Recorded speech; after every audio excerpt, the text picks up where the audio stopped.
Okay, so I am attempting to make this podcast while baby's sleeping next to me in the bassinet, and I turned the fan off. So I'm a little worried that he is gonna wake up. He's stirring a little bit. And I'm wondering if I should go into the nursery for this, because I feel like he is stirring, but at the same time we have him sleeping and we have the TV on or people are there and the lights are on, so it's not like he's used to having it to be super quiet while he sleeps. I wonder if he just didn't get the best feeding, and that's why he's stirring right now. Oh, he's fine. He went back to sleeping and not moving. I don't know. Oh, who knows? Anyways, sorry about last week's podcast not happening. I think a lot was happening that week. I was just waiting for him to come, and now that he is here. Everything is different, as they say. But I just wanted to share with you my birth story, and I'm going to kind of be a little redundant because I also am making a YouTube video about this as well, our birth story, but some people only watch my YouTube and don't listen to the podcast, so I wanted to share it in both places, and also then it would be easily accessible just listening and viewing. So I'm going to be a little redundant this week. I might actually put up a vlog on the Esther Effect, which I had been making, I made last week or the week. It was a week or two ago that I made that vlog, and I had so much fun with it. So I'm going to be putting that together as well. But I think I'm going to put up the birth story super, super soon, because I kind of want to put them up at the same time.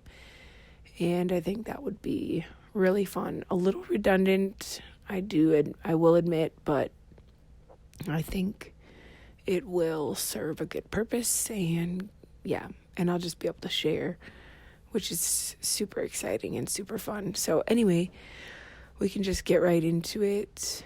So on the 19th, I had been overdue, so the due date was the 14th of November, and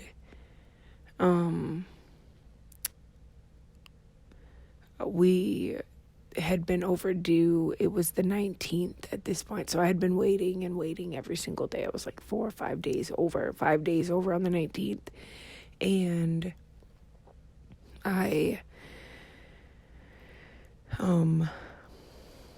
so I had been waiting, and then on the 19th at 1:20 a.m., I woke up and I could feel I guess they were mild contractions, and I had no idea what they were going to feel like at all. And so I woke up in the middle of the night. I did not wake up my husband at all, and I just felt like I had to go to the bathroom, and I wasn't sure, plus it was kind of painful, and after a minute it went away. And so I was asking all of my friends that have had babies, is this what it feels like? And they were like, yeah. They're probably just fake contractions or practice contractions, not real contractions. And I was like, oh dang, they weren't that bad, but still it was whoa, what is it gonna be like, when the time comes? And so that was from 1 a.m. until 9. They had kind of subsided a little bit, by then. And by 9:30, so that was like also, this is the biggest part. Right away, no, this is what, okay, sorry, back up. I woke up, I had to go to the bathroom, and then, like, there was this huge gush of water. And, like, let it be known that, like, for since the past, like, month or two, I have not been able to hold more than, like, 2 tablespoons in my bladder. So for me to go pee that much, which was, like, cups of water, I was like, this has to be my water breaking. Like, it wasn't like I was peeing. Like, it was just a lot of water. And when I looked at it, I couldn't really tell. It was kind of white, but there was also pee in there too. So, like, I wasn't sure what it was exactly, except that it was, like, so much water. And I'm like, this has to be my water breaking, And then shortly after that, the little contractions started. So for me, that was like, okay, my water broke. But my doula had said, okay, once your water breaks, go take a nap. Oh no. He is making little cooing noises. So I'm not really going to take a chance. I think I'm going to go into the nursery for a little bit and let him sleep, because he's not supposed to get up for another hour. So if you hear lots of weird noises for a second, I'm walking through the house. Okay. I want to make sure that he gets all the sleep he needs and that I do not disturb that. And he's a pretty good sleeper, so he should sleep for another hour. Although I don't like being away from him, like where I can't see him, and I'm never not in a room I can't see him with. Yes, I have like walkie-talkies and like monitors, but I haven't really set them up. So, but if he wakes up, I'll be able to hear him. Okay. Anyways, where was I? Yes. So I went to go try to fall back asleep, but I really couldn't because the contractions were happening so much. And they were about 1.5 minutes long, and I couldn't, like, lay down in between. I had to, like, get up and walk around, and if I did move, they kind of, like, subsided a little bit, which I knew then that, okay, these must not be real contractions, but it was for, like, 9.5 hours, or whatever, 8.5 hours, and Caleb was sleeping the whole time. I didn't want to wake him until I felt like we needed to go, but I was like, okay, we're going to go to the hospital probably soon because my water broke, so we're going to go into labor today, is what I was thinking. And so I just let Caleb sleep so that he could sleep soundly, and then when it was time to go, we'd go. But so anyways, at 9:30 I had called my doula at 5:30 and talked to her about it, and she's like, well, can you sleep through them? I said, no, not really. I mean, I didn't really say, I said I'll try, and then I couldn't after we got off the phone. And so I stayed awake going through the contractions, or fake contractions, whatever they were. And then by 9:30, Caleb had woken up, and I told him about it, and I called the doula, and she said, well, why don't we call the hospital to see, what they think. And I called them. I knew as soon as I would call the hospital, they were going to say, come in. And sure enough, they're like, well, your water's been broken for like 8.5 hours, 9.5 hours. You need to go in. And so we went, and Caleb's dad came with us. He had come and flown in from San Diego.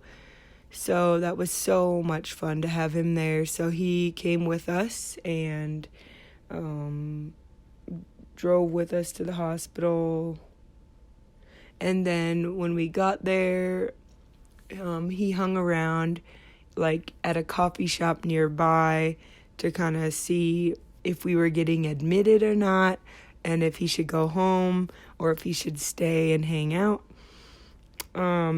And so he waited for our response just at a nearby coffee shop. And then Caleb and I went in, and it was so weird. Oh my gosh. We were in this like triage, and there were like three, well, at first it was just one other couple, and they were watching like crime shows, like murder and crime shows. I'm like, this is not what I want to be watching. They were like watching it super loud on their phone, and I was like, oh my gosh, because the rooms were only separated by like a sheet that was hung up on the ceiling.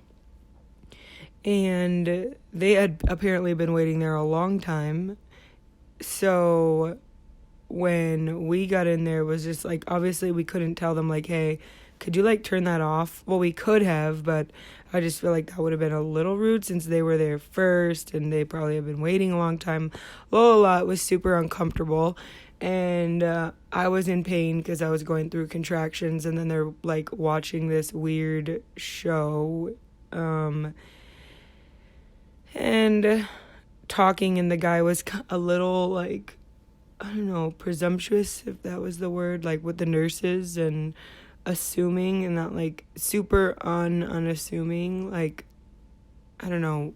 Anyways, it was just a weird situation, and we were like so uncomfortable. And then there was another couple that came in shortly after, so there was like three of us all in this one room with like just separated by sheets, and it was so weird, and nurses kept coming in and out and helping everybody, different people. Very uncomfortable. Do not recommend it. Don't like it. Hospitals need to not do that. That was so annoying. It was annoying, and it was just uncomfortable, and like that's not what you want to be doing. You just want like your own space, and you already don't know what's going on. So then to have like a million other people in the room and saying weird things, and like then the nurse is coming in and you're just not sure what's going on. You're not sure how things are supposed to go. And then, yeah, it was just a weird situation. Very uncomfortable. The nurse came in, checked me, checked all my vitals. I was only 2 centimeters still, I think, at that point. And I had been 2 centimeters since 36 weeks and had not dilated anything further. So when she checked, she also checked and felt like the bag, the water bag, and she said it was intact, but she's like, it doesn't mean that you couldn't have like a higher leak up on the bag. So what she recommended was that we actually had a radiology, like a sonogram that day, because we were 41 weeks at that point. So we had an appointment with our doctor, and we had to go get some sonograms done that day, ultrasounds. And so we had canceled that appointment just to go to get admitted to start labor, you know. But the nurse at the hospital was like suggesting that we go back to that sonogram appointment and check, you know, to see if my water for sure had if the water levels were good in the uterus and in the amniotic fluid and everything in the water. And because that's what we had gone, that was what we were going originally for, was to check the water levels just to make sure everything was good at 41 weeks. So we decided we would go back to that appointment. So we did, with Caleb's dad, and we all went in and they checked, and it was so cute. Caleb's dad, Ron, was like, so excited to see the ultrasound, and I was feeling so bad that he had come all the way here, and we still hadn't had the baby, and he was just like, well, if this is the only way I can see the baby, you know, I'm happy about that. Like, the sonograms and ultrasounds are so different now than they were when we had babies, and I got to see him, and so he was just so grateful to see him on the ultrasound, and I was like, oh no, I hope you can see him in real life. And but yeah, she said after all the tests, like, I was having contractions right there on the table, so she was like not sure, like, she's like, are you okay? And I'm like, yeah, no, I'm just having contractions. She's like, oh, okay. And then it was like nothing for her. She was like, oh, okay, you're fine. I was like, oh, okay. Yeah. And she said the water levels were fine, so we figured, okay, then it's not a high leak, it's just, I don't know what it was. I guess I just peed, and it was like a lot of water. So right after that, we were all hungry, and so we went to Panera, and I got some broccoli cheese soup, like just a big bowl of soup. And while we were there, like I started getting like way more intense contractions. Like they started getting way more rough, way more intense. And the people, we were sitting at this little tiny table, and me, Ron, and Caleb, and we were there and sitting there, and then the people were like so loud. Well, this is okay, so it was getting like, I don't know, because I was so uncomfortable and it felt so hot and so stuffy, and then people were loud and we were in such a tight table. I just was starting to get super overwhelmed, kind of like a claustrophobia, although I don't get claustrophobic and I don't have like an anxiety attacks, or I don't get like I just don't get those things. So for me, this was like a very strange thing to happen to me. So I was just like so uncomfortable and so overwhelmed. They were like looking at my face like, are you okay? And I was just like struggling so hard. And so I asked if we could move to a different table where there was less people and there was more room. So right away, Caleb's dad found another spot, and it was a booth, which it was soft, and then there was more room and less people. So we went and sat, but still the contractions were obviously coming. I was like overheating. My body was like sweating like crazy. So I took off like my socks and my boots. And then we started to eat, but every like 5 minutes, 6 minutes, maybe up to 8, they were pretty sporadic. Some were in between 12 minutes, some were 10, 8, 5. It was all over the place. Some were 4. And I was just in so much pain. I couldn't hide it anymore. Like I was like bending over and like trying to like lay on my side, and my face was all contorted, and I probably looked so ridiculous in the restaurant to people around me. And then there were lots of like horrible smells. Like normally Panera smells great, right? Like, but no, like somebody had burnt something, and I was just so overwhelmed just by the smell was like killing me. Oh my gosh, it was so annoying in that moment. And I was like, I was just wanting to cry. Like I just couldn't handle it. And then it was like pretty painful.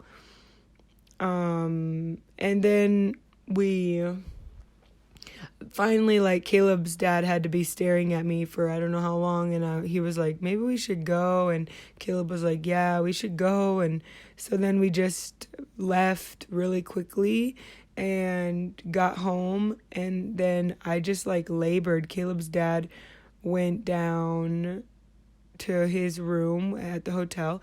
Oh, as soon as we got home, I just started vomiting all the soup that we had just eaten from Panera. Like it came right back up. I was shocked. I hate vomiting, like hate it with a passion so much. I would rather have diarrhea than have to vomit, because I just don't want anything to come back up. I hate it so much. I hate the smell. I hate the feeling. I hate how it hurts your throat. It's so gross. Diarrhea is way better. It's 1,000,000 times better than vomiting, okay? So I vomited like violently, like not projectile, but like close to, bruh. Like it was terrible.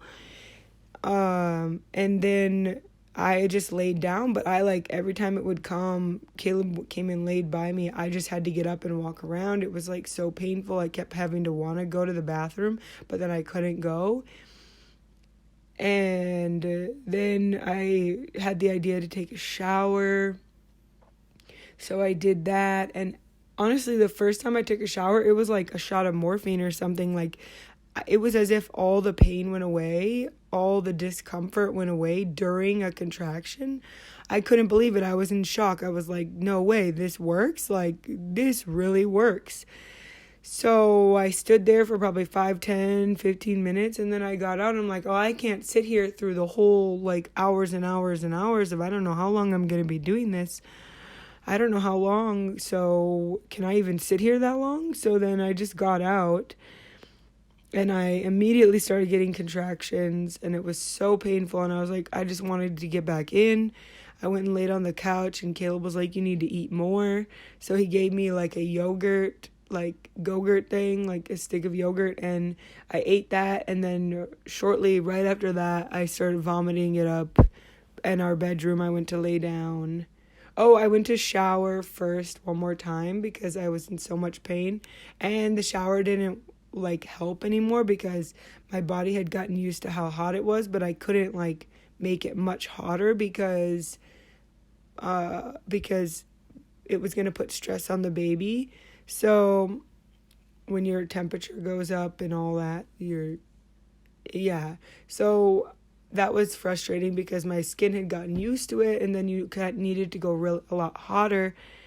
And I knew that when your skin turns red, that's kind of like the indicator, like it's too hot. So I got right back out the shower, and I went to lay down, and I started vomiting up that yogurt. And at that point, it was probably 5:30, almost 6. And I was just like, probably 5:45 or something. I was just like, and I had been laboring since 1 a.m. that day, 1:30 a.m. that day. So that was already 12, roughly 12 to 16 hours of laboring. And I was just like frustrated. I was mentally drained. I was exhausted. I had no more like capacity to do, like, to tell myself, yes, I can do this. Like in between the contractions, I was like, yes, you can do this. Like that wasn't that bad. It was only for a minute and a half. And then during the contraction, I was like, I can't do this. I'm done. Like, I don't want to do this anymore. And Caleb was like, you can do this. He was so supportive and so helpful. And I just was like, I can't do this anymore. Like, I don't want to do this. I'm done. But then after the contraction was over, I was like, oh, I can do this, And it kept going back and forth and back and forth. But it had been about, 16. This is me yawning because I should be sleeping probably because he's sleeping. But I wanted to get this out to you pretty quickly. So I I had made the decision around that point. I was just telling Caleb, like, I just can't do this anymore. Like, I want to go into the hospital, get induced, and get an epidural and go. Like, get this over with. Like, just get the baby out. Like, I'm done doing this now. Like, I can't. I'm not functioning very well. I'm not thinking straight. I'm not, like, at my best. And so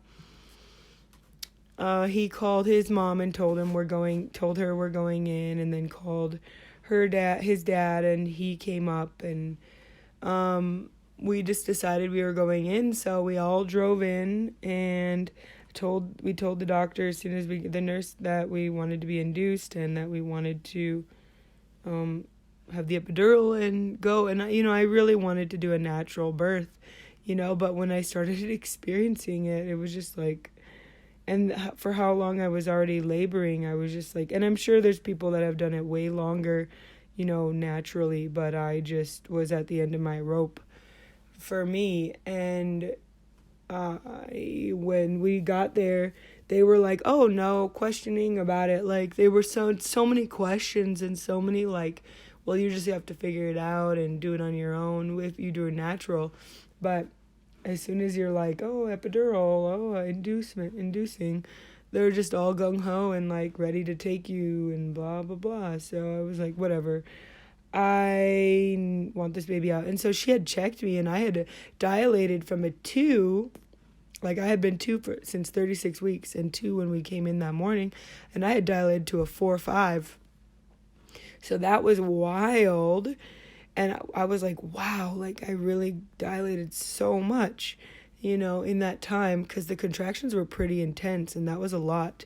I had over doubled my centimeters, my dilation, so that was amazing. And at 5, I mean, I guess you're in active labor at 7, but like you're ready to go. And maybe that's why they admitted me, maybe because I was already at a 4.5. So I didn't even think about that till just now. They put me in a labor room. I asked for the peanut balls. I started just laboring on the peanut balls. Caleb would push my lower back, like the bones, the sit bones. He would push on them, and that would help. He did that at home too. And we were trying different positions, and then the nurse came in and put my IV in like 2 seconds. It was awesome. I had heard from a lot of different people that it had taken hours, or it was like super painful and like was just so annoying, and then it was annoying while it was in there. And she had put it like on my forearm, so it really wasn't that annoying where it was placed. It didn't hurt at all when she put it in. And then shortly after that, maybe 15 minutes after that, the anesthesiologist came and put my epidural in, and that didn't hurt at all. It felt like just a little pinch. And people have always said that that was like so painful like birth or something. And I was like, that was like a little pinch, like it was not even anything. And they don't leave the needle in your back, which I thought they did. And I don't know if there's like a difference between like a spinal tap and the epidural. I heard that there was, but some people are saying that they're the same thing, and I totally haven't Googled it, which I totally could Google it, but I'm going to leave that one up to you to tell me. Or I'll just Google it after this. But, so, he put that epidural in, and then it's just like a tube in your back, and he taped it all to my back, and I still have like the tape like marks on my back, which because the tape must have been super strong, and like duct tape or something, because when they pulled it off, it like actually like was kind of painful because they were like ripping out all the hair and skin off my back from it. I don't know, the tape must have been like wicked strong.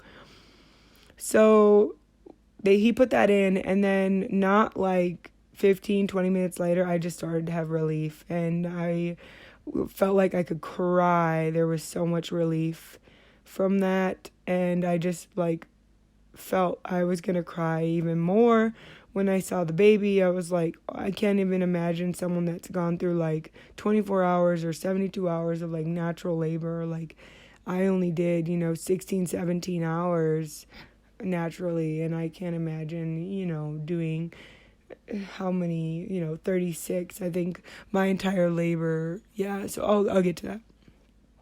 So then after that, the epidural started working, and I started having relief, and Caleb could relax, because Caleb was always constantly having to like come push on my back, or like just like cheer me on, or like help me, or do something or whatever.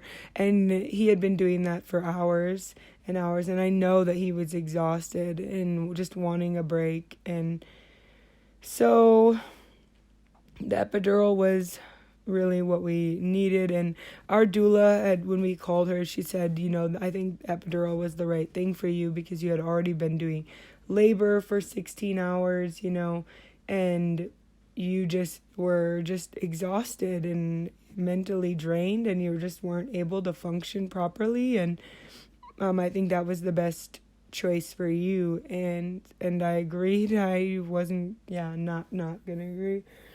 But the nurse came in and said that she wanted to push Pitocin, and I was like, oh no, Pitocin, if you don't know, it just makes your contractions harder, and makes you really dilate, but it's going to make your contractions harder, and push it. And so Caleb and I kind of looked at each other, and we were like, we would rather not do Pitocin. And she's like, well, you have to. And I was like, well, is there anything, can we just wait to do it? And she's like, well, if the doctor comes in to break your water, or the doctor comes in, she's going to want to give you Pitocin. Like, there's really no way around it. And then I was like, well, and we just stared at her. We're like, well, we really don't want to do Pitocin. Like, and we kind of felt like we were at a, man, like, this is a problem, And she just kind of looked at us, and she's like, well, if you have progressed, then we won't do Pitocin. We'll hold off. So a little while later, she came back, like half hour, 45 minutes later, maybe an hour later. And she came and checked, and I had dilated to a 6-7, like I had progressed. And so she was like, okay, well, we don't need to do Pitocin. And I was like, that was the Lord, because we did not want to do Pitocin at all. And it worked. So, excuse me. So then it was like later and later, and I had progressed probably.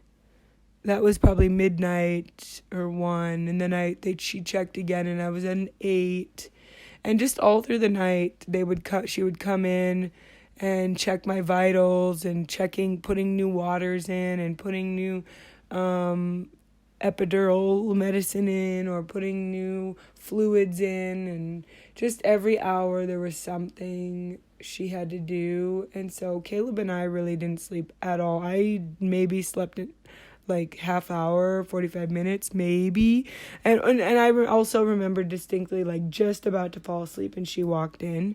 She was the sweetest, most incredible nurse ever. I loved her so much.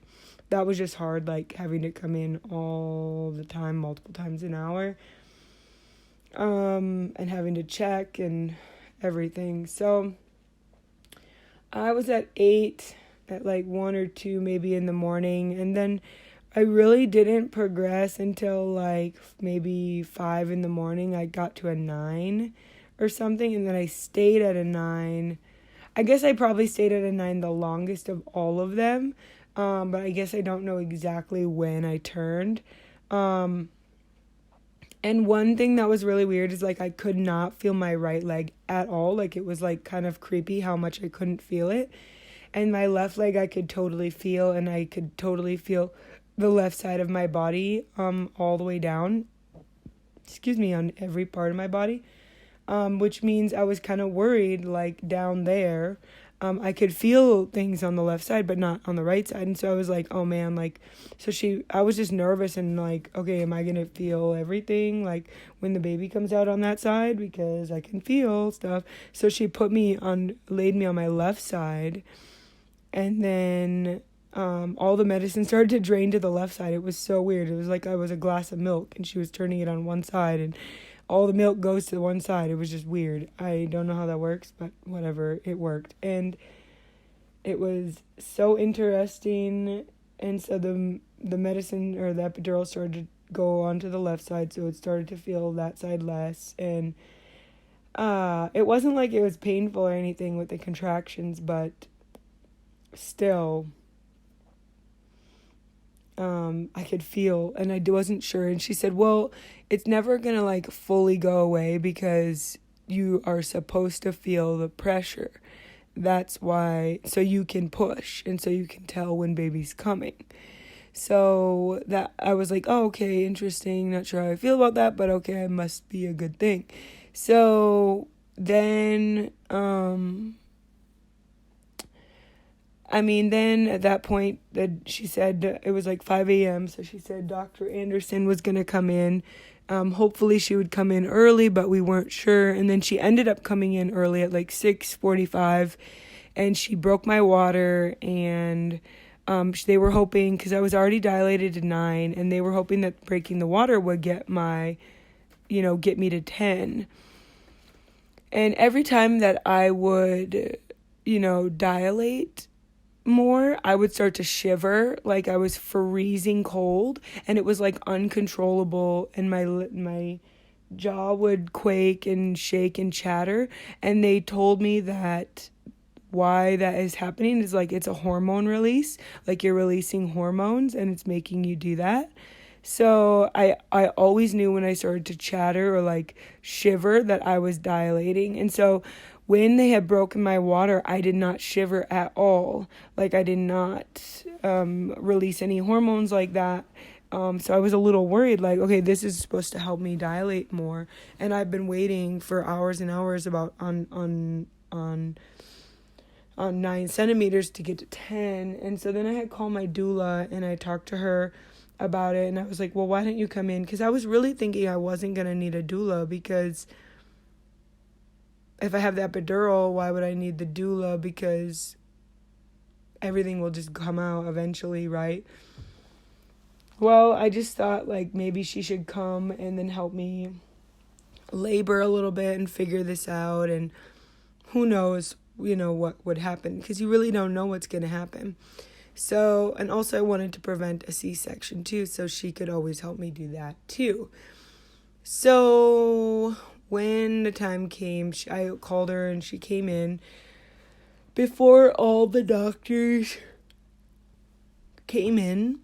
And right when she came in, the nurse had like a peanut ball between my legs to try to get me to dilate more, and she put a pillow to like for my knee to rest on and a pillow on my ankle to rest on, the one that was up high, because I was leaning on my left side and my right leg was up in the air with the peanut ball between my legs, and then a pillow was resting on my ankle and on my knee. And then as soon as she got in there, the doula, she was like, well, let's just try this. And so she took the pillow out from under my knee and my ankle, and then she leaned me over deeper. And immediately I could feel more pressure. And I knew that was going to happen. And I did not want it to happen because it was like actually pretty uncomfortable. Like it wasn't painful, but it was like, oh, this doesn't feel good, you know? And I could feel the pressure, and it was so wild because immediately I started shivering and chattering, and I'm like, oh my gosh, this is working. Like, I'm dilating right now. Like, I know it. This is what happened every time I dilated. This is amazing. And oh my gosh, like immediately it started working. And so then we were sitting there and we were just chatting, and I was kind of trying to like not focus on me like chattering for one, and then also like the pressure that was happening down there, like, and which means the baby was moving down. And then all of a sudden, like, we were talking and I just felt as if the baby's head was like out of me, like sitting out of me. I like felt like I had to go poop. Like, that's what everybody says it feels like.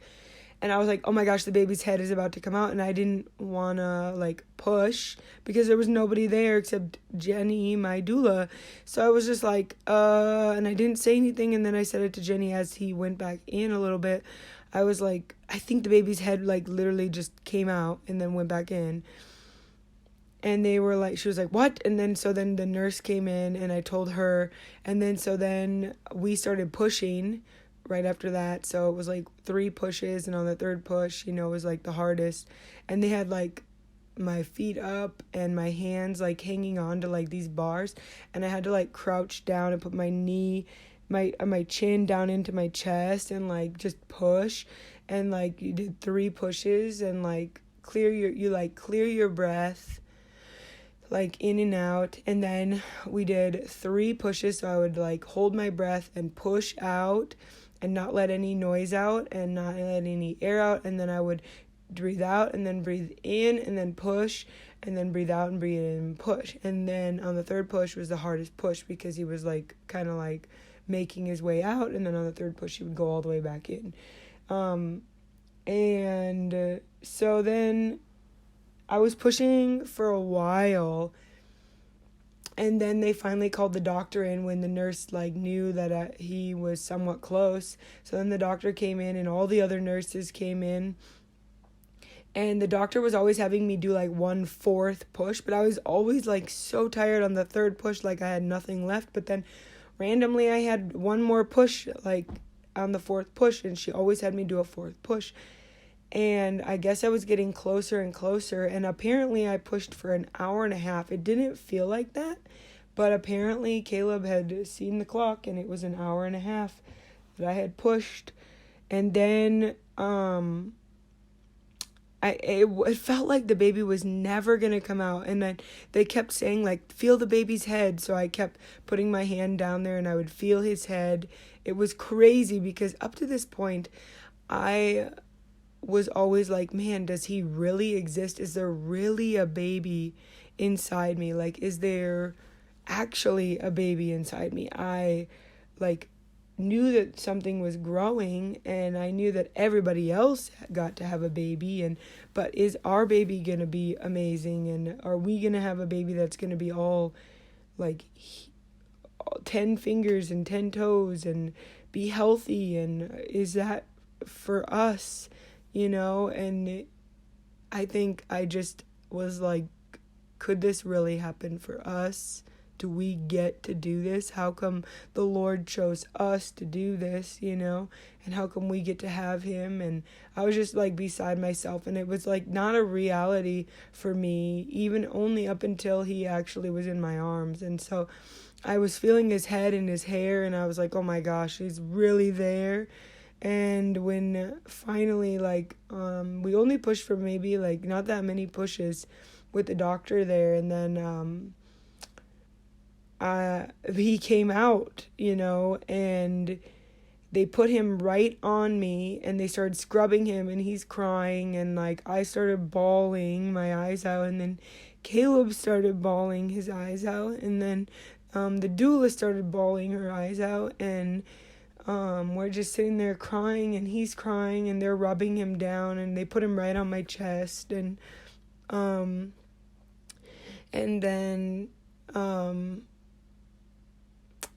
yeah, they had prepared me and like taken my bra off or whatever, and I had like no clothes on or whatever, so it was like skin to skin, and they were just rubbing him down. And it was so funny, as he was coming out of the like my vagina, he had pooped on the way out, and then he had pooped when he was laying on me, so there was meconium poop all over. Like there was poop like by my vagina, and then there was poop like all over on my stomach and on my hands and my breasts. And so the doctors were like wiping him off, and not just the poop but the blood and everything, and just I was just crying, and I didn't even notice the poop and anything, but all the doctors did. And yeah, so then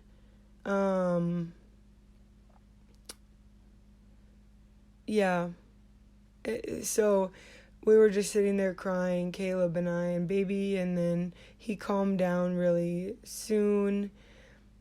And then the lactation people came in, and all at that exact moment the doctor started sewing me up. I had a 2nd-degree tear, and I thought that was really bad, but I found out later that only like 3rd and 4th degree is like the worst. 2nd degree is pretty common. 1st and 2nd is pretty common.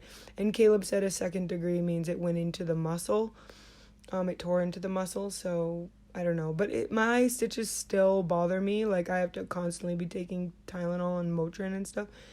So that's so annoying. And if you have had a tear, please tell me in the comments how long it took you to recover, because oh my gosh, like I don't even know if there is comments, or DM me on Insta at Georgia Hertzberg _ on Instagram, because let me know how long it took for you to recover from your stitches, because oh my gosh, like I don't know, and I need reassurance that it's not taking forever, because granted it's only like been like 9 or 10 days, but still it's feel like it's taking forever. And I don't know, anyways, I need to be more patient. I just don't know what's normal, I guess. And I'm calling the doctor today too, so there's that. But anyways, I'm just wondering other people's experiences as well. So then they were sewing me up, and they waited an hour, and they taught me how to like nurse, and I totally didn't get it. And Caleb was helping too, and the whole time the doula was taking pictures. I have so many pictures of the delivery now. I'm so thankful for her for that. And I was learning how to nurse, and I did not want to let him go. I just wanted to hang on to him. And so after an hour, I asked Caleb if he wanted to do skin to skin, but he was going to do it once we were in the postpartum area.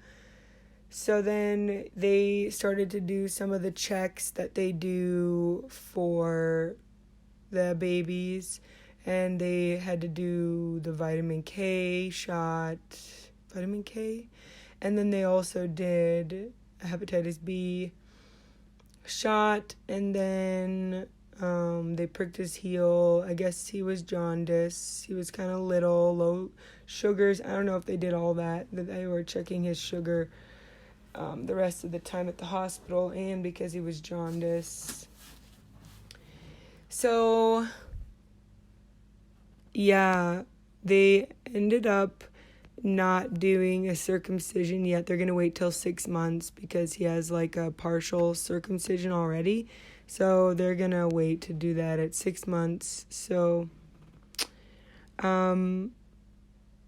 also he has like something where the hole on his penis is facing down. So they're just going to correct that at 6 months. Which isn't a big deal, I guess, but we're gonna have to go to like Sioux Falls for that in 6 months, but it should be okay. We're kind of nervous about the anesthesia, like the anesthesia that they have to put him under at such a young age, but we'll trust the Lord with that. And then what happened? So then we went into the postpartum room. I was like, couldn't really feel my legs, but I had to go to the bathroom. But I was nervous to go to the bathroom because they literally had just sewn me up, and the nurse was like, that's the last thing that comes back, or like that takes a long time for you to come back. She gave me like a bedpan and put that under me, and I was trying to go to the bathroom with the bedpan, and I just couldn't. There were like 10 nurses in the room, and I'm sitting on a bed, and there was just something so unnatural about sitting in a bed trying to go to the bathroom with like 10 people walking around. And I just couldn't go, and then they gave it to me again. They took it away, and then I was like, no, I really got to go to the bathroom. So they gave it to me again, and I couldn't. And the nurse did not want to put me on the toilet because she didn't think I could stand. Well, she ended up bringing like the Sarah dolly, whatever it is that helps you like bring you places, like a person dolly. And then she put me on that and then rolled me to the bathroom. And then I went to the bathroom. See, I had to go, but she just didn't think I had to. I don't know if the epidural just wore off quickly on me or what, but so then I went to the bathroom, and she taught me how to do everything with like the dermoplast and the witch's hazel and like the little mesh underwear and the pads and all that, how that all worked. And so I was grateful for that. And then she rolled me over to the postpartum room and helped Caleb move all of our stuff. And then Caleb moved baby Everest over. He wheeled him over, and we got into our little room, and then we had to switch all of our nurses over to the different nurses in the postpartum room. So we were in there for the next 24 hours. But yeah, and then baby would sleep I would feed him for like 15 minutes, and then he would go right to sleep for 3 hours, and then I would wake him up and feed him for 15 minutes, and then the lactation consultants would come in, but I was not good at feeding, man. It would hurt, and it was painful, and that's like a whole nother story, man, about nursing. I'll have to make a podcast on that or something, because holy cow, that's like a real deal. I'm gonna have to make that for next week or something, because what in the world, so crazy, that thing. Anyways, I wasn't that great at it, and it hurt, and I didn't know what it was supposed to feel like. I didn't know if it was supposed to feel like the pinching that they were saying is the tugging, or is the really painful, the pinching. I didn't know. You don't really know. And so anyways, I wasn't really good at that, but I was getting through it, so he would be fed. And then the nurses were coming in and pricking him every hour, every time he needed a feed. So every 2-3 hours, they were pricking him, checking his blood sugar, and because he was so little, and then checking him for jaundice, so they were pricking him again, and it frustrated Caleb and I so much. And then Caleb's mom and stepdad came in, and then Caleb's dad, they all came in to hold him, Everest, and visit us. And then Caleb's brother and his girlfriend came in to visit and hold Everest and visit, and that was so sweet. That was the sweetest to have them there and to visit. But, the whole process was incredible and amazing and wild all at the same time. And I would do it a million times, a million times, as many times as I can, as many times as the Lord will allow us to do it. I will continue to do it and give our life away to disciple this new human being that the Lord chose for us, and to love him and just to give him everything that the Lord has given us to give to him. And, you know, like, I could make another podcast about like our journey since then. I won't make this any much longer, but I do want to make a podcast about what our life has been like since we've had baby. There might be like different parts of like before baby and then now, what things are like, and our story through that. But I really hope that you enjoyed our birth story. You know, I really wanted to do a natural birth. It didn't really work out that way. And at first I was thinking like I'm not as good because I didn't do that, or I'm not as good of a mom because I didn't do that for him. But you know what? Like, that's just what happened, and it's okay. And you're not less of a mom if you don't, or you do get the epidural.